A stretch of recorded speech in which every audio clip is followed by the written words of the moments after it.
Oh, hey, Debbie. Hello It's there, hot, Lydia. right?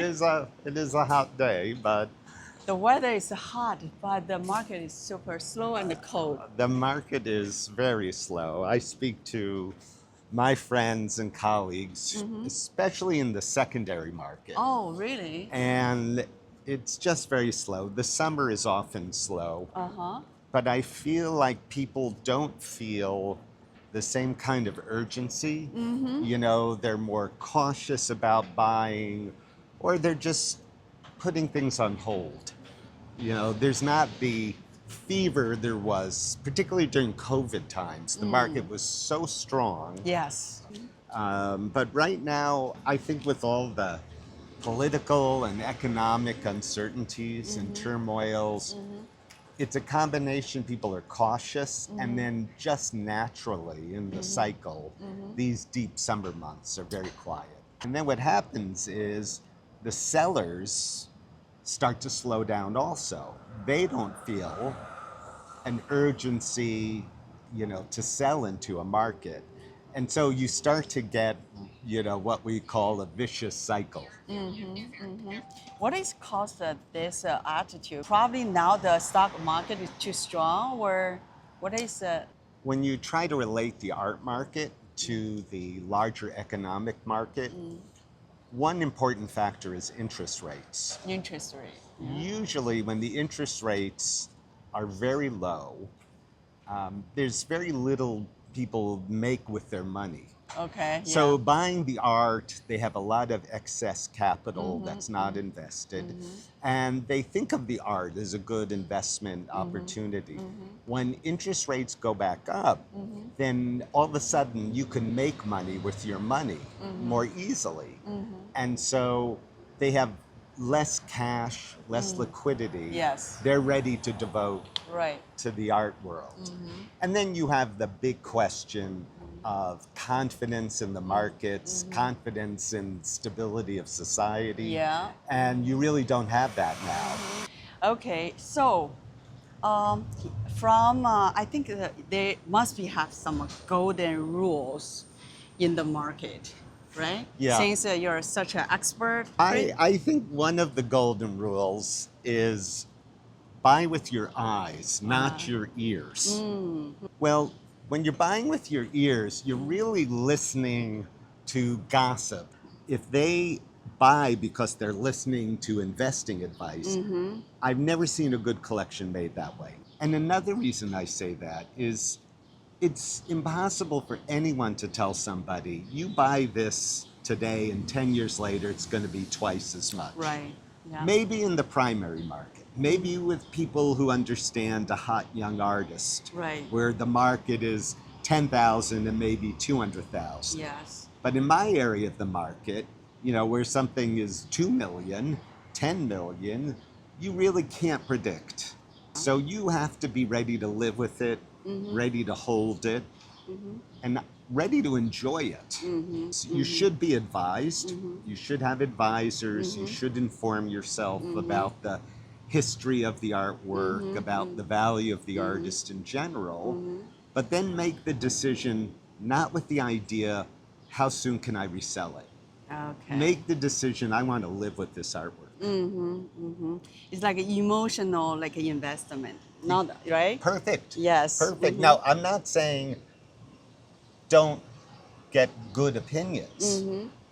Don't find, do work with advisors, work with professionals that you trust, and educate yourself.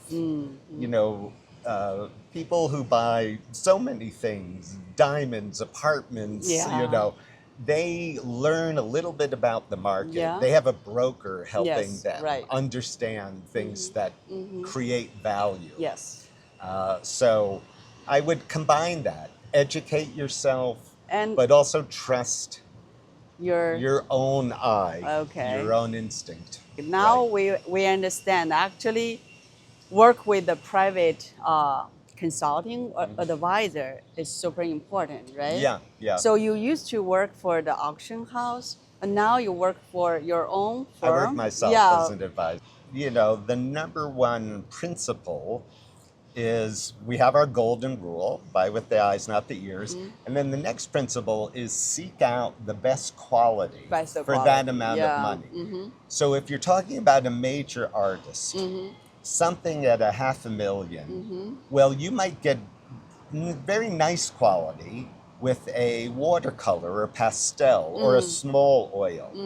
If you try to find a larger painting by that same artist for that amount of money, you may be getting a poor quality painting. Yeah.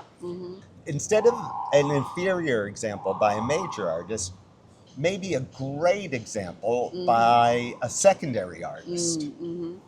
So let's, but it has to be a work of the same period. It has to be part of the group of the artists who were creating the movement.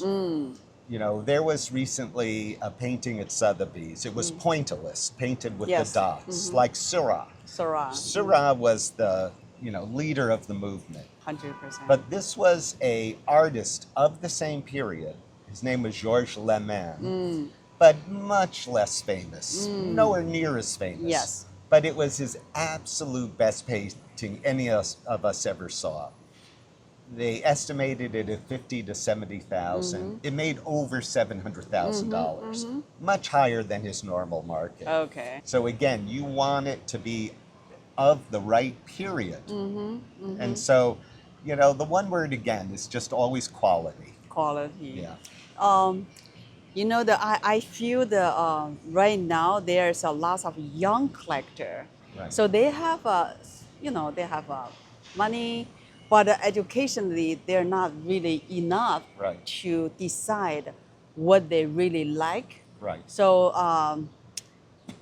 what is your suggestion for those young collectors? Well, there's different, areas, of art they could be collecting in. If it's very young artists, then you want, a gallery that's very specialized in offering the works. Sometimes I think, if it's very young artists, maybe you want a younger advisor who's really from that generation. I'm thinking about places where you can see a lot of the art, it's public, you can find out about the pricing. Right. So I would say, spend a little time looking at art fairs, at auctions, see what you like. And if you like something, let's say you like something privately, maybe see it a second time when having an advisor, professional helps you.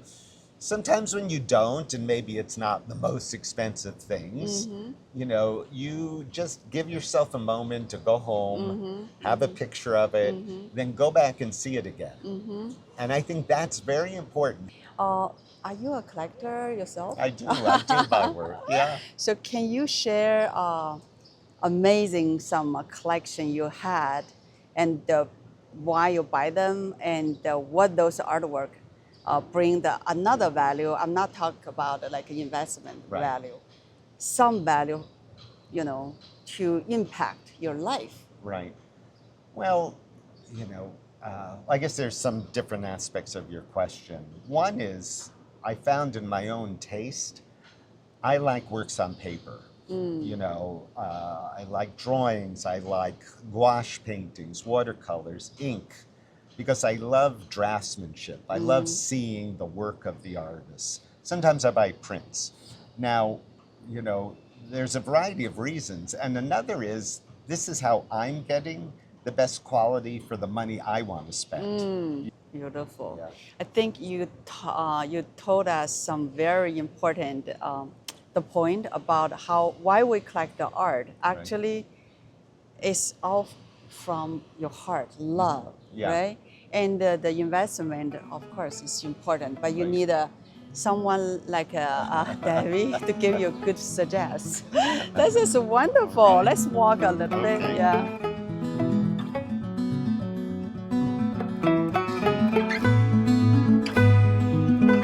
It's good, the breeze is good. It's just like a market itself. Every market has a cycle. So this auction falls season, is going to be super exciting. From the Salisbury and the Christie, they're going to present in the masterpieces. Also, the Asian Art Week is going to bring a lot of vibrant culture.